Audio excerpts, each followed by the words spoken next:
Hai semua, perkenalkan nama saya Justina Ibrahim, NIM 23101071. Di sini saya akan membahas tentang tes intelijensi APM. Tes intelijensi APM adalah salah satu bagian dari rangkaian Driven Progress Materials yang dikembangkan oleh John G. Driven. Pada tahun 1938, APM dirancang untuk individu dengan tingkat intelijensi tinggi seperti mahasiswa, profesional, atau peserta dalam penelitian akademis.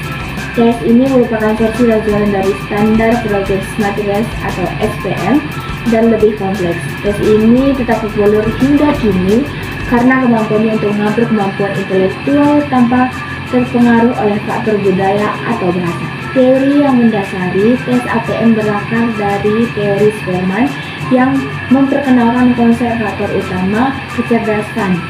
Teori ini menganggap bahwa kecerdasan umum berpusat pada kemampuan berpikir abstrak, menyelesaikan masalah, logis, dan memahami hubungan antara elemen.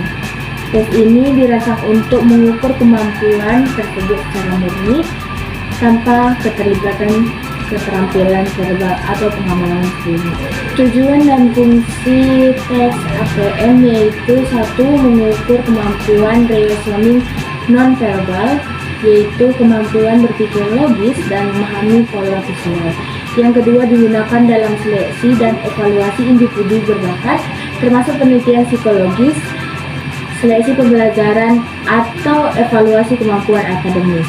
Yang ketiga, tes ini juga membantu mengidentifikasi individu dengan kemampuan berpikir tinggi yang mungkin tidak terdeteksi oleh tes intelijensi verbal. Aspek yang diukur tes APM mengukur yaitu penalaran abstrak, kemampuan menganalisis informasi visual dan hubungan antara elemen.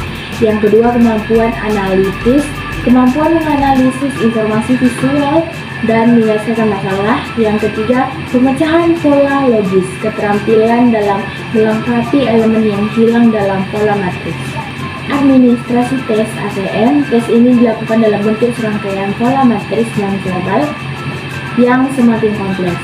Peserta diminta untuk melengkapi pola dengan memilih jawaban yang benar dari beberapa opsi. Tes dapat dilakukan secara individu atau kelompok, durasi sekitar 40-60 menit. Scoring dilakukan dengan menghitung jumlah yang benar.